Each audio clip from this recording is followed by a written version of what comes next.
Hi everyone, it's Robin the Delta Crafter, and today I'm going to be sharing with you a little bit of a different type of video. Today's video is going to be all about organization.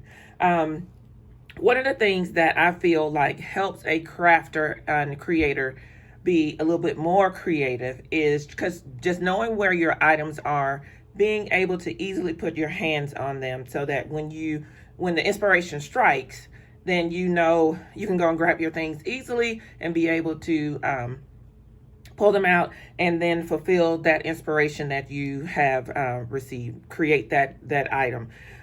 So today I'm going to be talking about stamp and die storage. I know there's lots of videos out there, and many of them I have watched. So some of the techniques and things that I'm going to be showing you today are not brand new.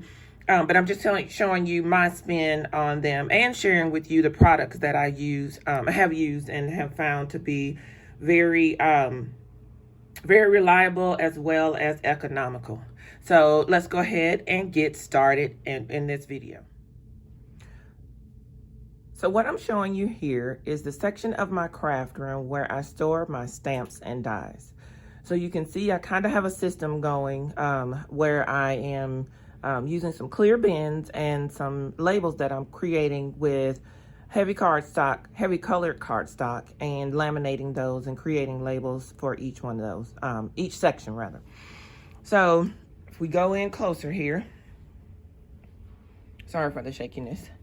The first two boxes that are right here are actually my completed cards. So behind the dividers are cards that I've completed in various different categories, and they're all labeled there.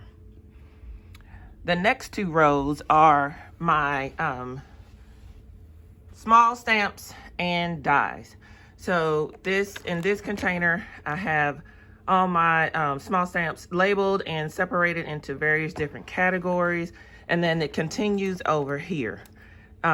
The blue cardstock labels are for stamps and the red cardstock labels are for dies. And then as we move to the bottom, I have some Stampin' Up! Stamps that I still have that are on wood blocks. So I kept them in their plastic containers here.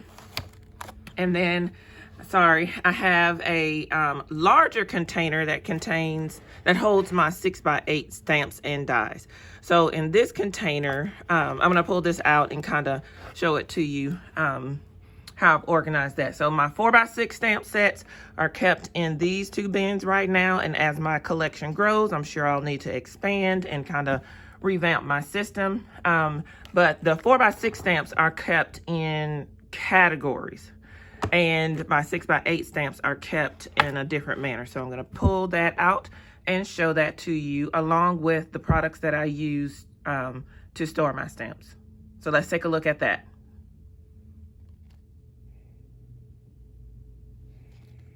So this is the container that I currently have my large 6x8 stamp sets and die sets in. I do pretty much pick up My Monthly Hero stamp kit each month, and I'm also a subscriber to Spellbinder's large and small die of the month set. So this particular set and size has grown tremendously over the last year or so. So I had to kind of follow through with the system that I had before for my smaller sets and create a bin that is for larger stamps and dies. So like I said earlier, these dies and stamps are stored differently. My other stamps, my smaller stamps, because I have so many of them, I have enough to divide those into categories. Because my stamp and die set collection is growing. But I don't currently have enough of the large sets to kind of divide into categories. I'm dividing them currently by manufacturer. So I will do, like this is a large dies, just general right now, because I really only have one set of large dies. And so, like I also said earlier, my red paper is kind of a visual for me that anything behind the red is a die, and anything behind the turquoise color is a stamp set. So I have one of those, but my Spellbinders collection is growing, so I have a whole separate section for my Spellbinders dies. And then we move into my 6x8 stamp sets. So those, again, are by manufacturer. So here are all my Hero Arts large stamp sets. And then my Pink Fresh Studio, which I think I took out to show earlier. And then Simonson stamp sets. And then I have a whole just separate section for background stamp sets. I'm sorry, background stamps. So this is all of my background stamps that I have. So that's kind of that and how that looks. But now let's talk about the products that I actually use to store my stamps in.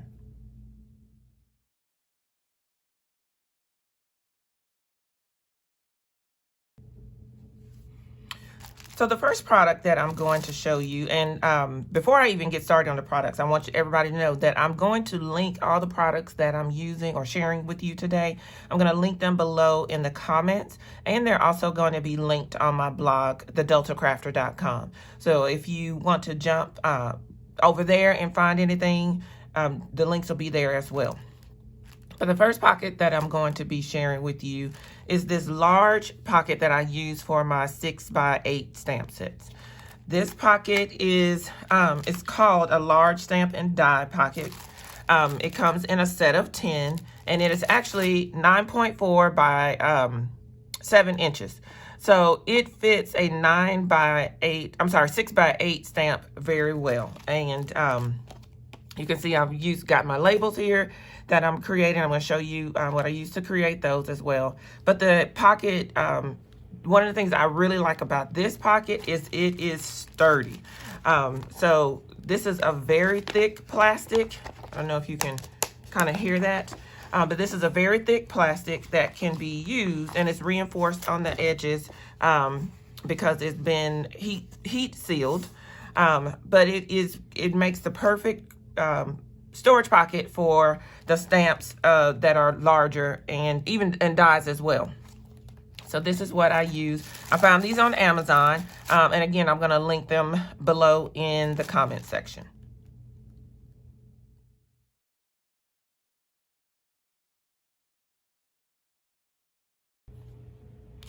So the next item that I'm going to share with you is my smaller stamp pocket that I found.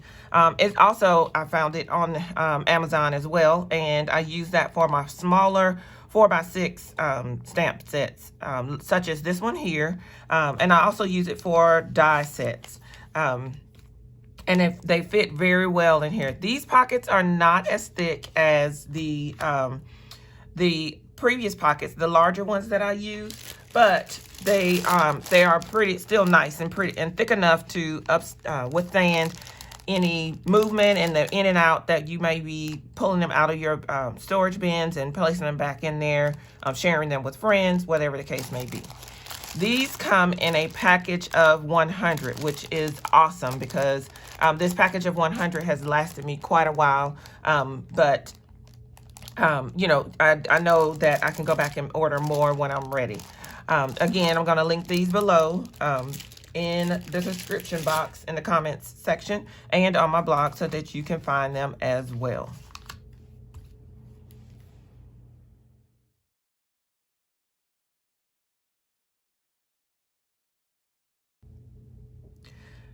So the last thing that I want to share with you that helps keep me organized and I use with my system are these pre-cut Marietta magnetic sheets. So these sheets are 5x7, and here they are. Here's one of them right here that I have a die on that I'm ready to go. And so they're 5x7. They're already pre-cut, and the fact that they're already pre-cut makes it so much easier for me to be able to organize my things. Like, it makes the organization go that much quicker. But they are, like I said, 5x7. They come in a pack of 25. So there are 25 magnetic sheets in this package. And again, I found these on Amazon. So I'm going to link them below for you so that you can find them as well. The other thing that I like about them is, as you can see, this particular die is small, so I don't necessarily need to use a full magnetic sheet with them. So the other thing that I like about these sheets is that they're easily cut. So I'm just going to take my scissors and just cut this down so that the magnetic sheet fits these stamps. I'm sorry, fits the dies. And then I'm going to slide them into the pocket that I already created for this die. And now close this flap. So this is a good idea of the thickness of this pocket. Tuck the flap inside, and now this die set is ready to be stored away.